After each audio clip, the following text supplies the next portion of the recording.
Morning, everyone. Have a nice day.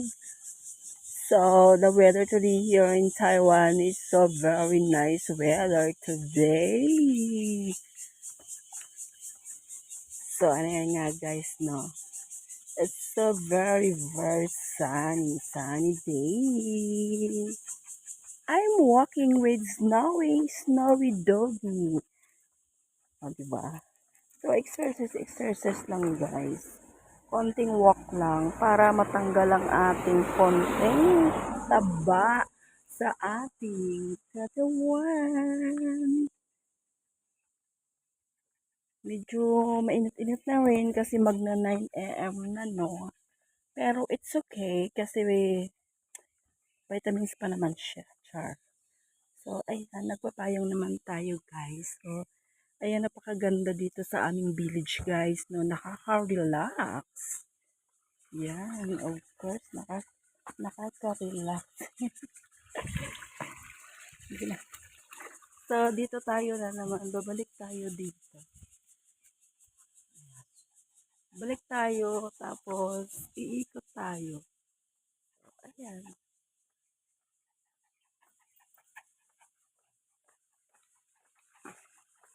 Ay, namumula ng aking guys. Namumula ng aking pisngi. Kasi nga mainit, no? So, magkakaroon na naman tayo ng dark spot sa aking face. My gosh. Pero, kailangan natin magbilad sa araw, mag-walk. Kasi guys, ito yung si Snowy guys, naawa rin ako pag hindi ko siya ilabas. Kasi, kailangan niya rin mag-walk, kailangan niya rin, alam mo na, aliwin ang kanyang sarili sa labas, no? So, kawawa naman yung alaga kong tuta. Kasi boring kasi sa bahay kapag lagi na lang sa bahay. So, 'di ba? Siyempre kailangan din ng aso na langhap ng fresh air sa labas. 'Di ba? Katulad sa atin kapag tayo ay tao, kapag lagi tayo sa bahay, naboboring din na tayo, no? Kailangan din nating lumabas. Ayun. So, ayun, kahit labag mo sa aking kalooban, ilalabas ko siya para din yun sa aking kalusugan. Kasi maganda rin kasi kapag naglakad-lakad, napapawisan ako. Nga lang, syempre, pangit na nga ako. Lalo pa ako pumangit. Kasi dahil nga sa init, nagkakaroon ng dark spot ang aking face. Pero ako na yan guys, kahit may dark spot ang aking face, at least wala naman akong tagyawat na malaki na butlig-butlig. So, okay lang yun. 'Di ba? At saka syempre, hindi lang naman sa aking face na meron ako mga dark spot. Of course, meron din sa aking mga leeg, sa aking dibdib, at sa aking mga kamay, kahit sa legs meron kasi nga dahil sa lahi namin Espanyol. So, hindi talaga maiwasan yung ganon. 'Di ba? Kaya carry lang yon.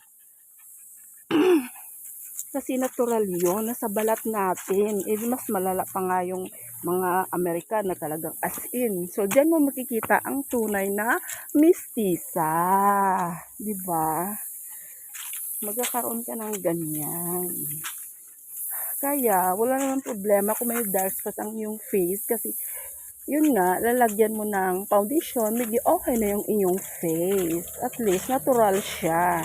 Diba? At saka, konting ano na lang yan, mga dark spot. Dahil syempre, nagkakaedad na tayo, kapag nagkakaedad na tayo, syempre, lalabas na yung mga, ano natin sa ating mukha, hindi naman pwede na manatili siyang, ano, ang mukha mo, no? Lalo na kung hindi ka naman, mayaman nga, nagkakaroon din ng dark spot. So, natural lang yun, kasi pag tumatanda, lumalabas na talaga yung mga ganyan-ganyan sa ating face, mga wrinkles, mga syempre, lagpas na tayo ng 40. So, expect mo pa talaga na panatilihin mo. Siguro, yung iba kasi hindi naman nagbibilad sa araw, no? Kasi dati guys, maganda naman ang aking face. Wala naman siyang dark spots. Yung mga natural na ko lang kasi hindi naman ako dati bumibilad sa araw, no? Dahil hindi naman sa araw ang trabaho. So, ngayon kasi araw-araw ko lumalabas kasama si Snowy. So, of course, magkakaroon ako ng dark spot, 'di ba? So, ito normal. Natural lang 'yun. Kaya hindi naman big deal 'yun. So, gano'n lang talaga 'yun. Katulad ngayon, araw-araw dito ako sa labas, ganito ganyan. Kaya parang hindi pa rin ako nasa abroad, no? Kasi guys, ang Taiwan kasi guys, mainit din, no? Parang feeling ko mas mainit pa nga doon sa atin, no?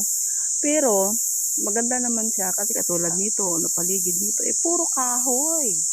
So ma-feel mo talaga fresh na talaga ang ano, yung dampi ng hangin, no? Ayun. Kaya okay lang yun.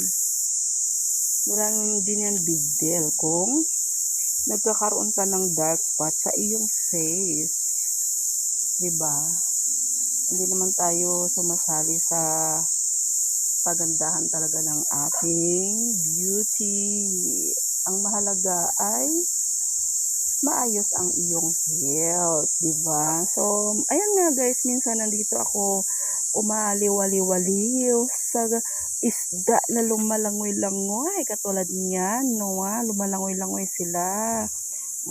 'Di ba? Talagang nakaka-relax minsan dito, yung mga goldfish na ito, ang lalaki. Hmm, 'Di ba? Hmm, 'Yan. Oh, 'di ba ang cute? Meron yan ni gold talaga, as in gold. Ayan siya, oh, gold na gold. Ayan, oh. Oh, 'di ba ang cute? Ayan, ayan, ayan. Oh, 'di ba? Meron pa dito guys, bao, no, turtle. Tumutunog yan paggabi na parang feeling mo nakakatakot, no. So nandito naman guys nakalagay ang mga bao. So sa ilalim nandiyan yan sila, ayan oh. Ewan ko na saan na sila. Nagtatago kasi sila eh.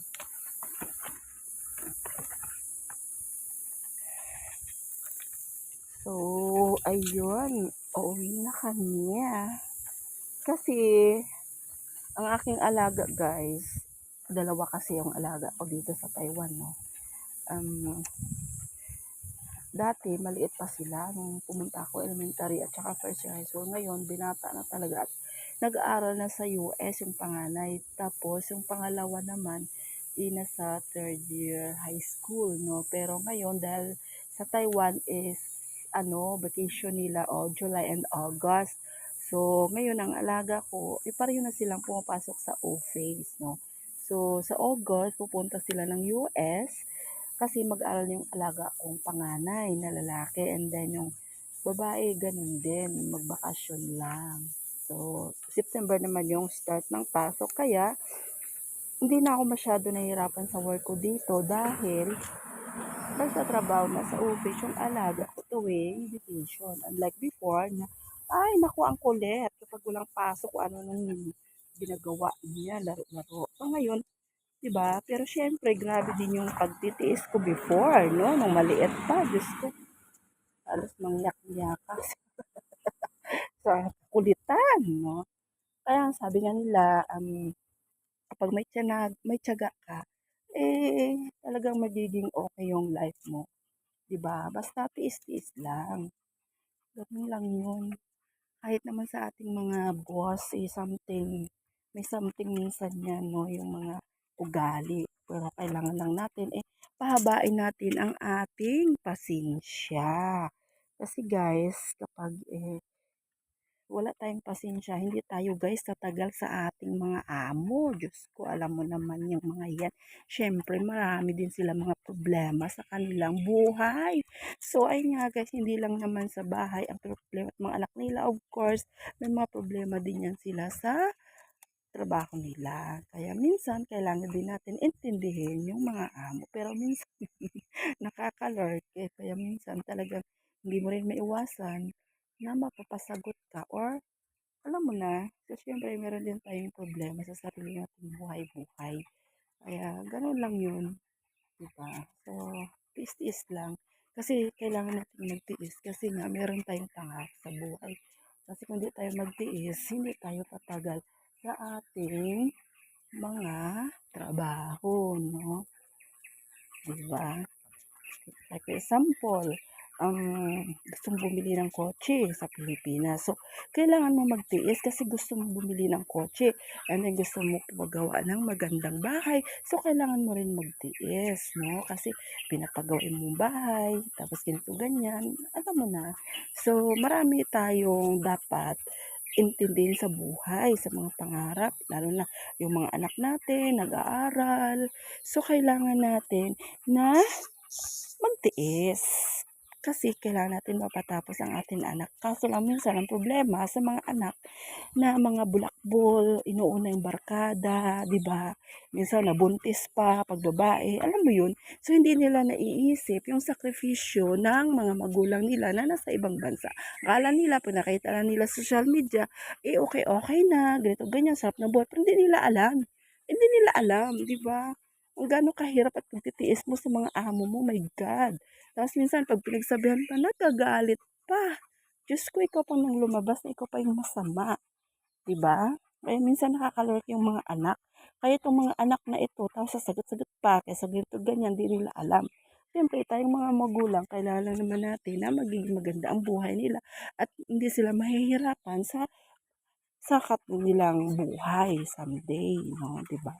So, babalik na kami guys, uuwi na talaga ako guys, kasi as in 9 AM na, no? 9 AM na. So, kailangan ko nang umuwi kasi mainit na talaga guys. Naku, nasusunog ng aking beauty, no? Mm. So, mukha na tayong 60 years old. Buti pa kayo minsan may mga 60 years old, ganda-ganda pa rin, no? Kasi sila yung mga hindi masyado problemado sa buhay, no? Hindi sila, wala sila masyado problema. Wala sila masyado iniisip. Mm. May time silang magpaganda. At saka easy-easy lang ang buhay, no? Kaya guys, kung napapansin nyo, di ba? Ang mga mahihirap, parang, ang bata pa, pero feeling mo ang tanda na.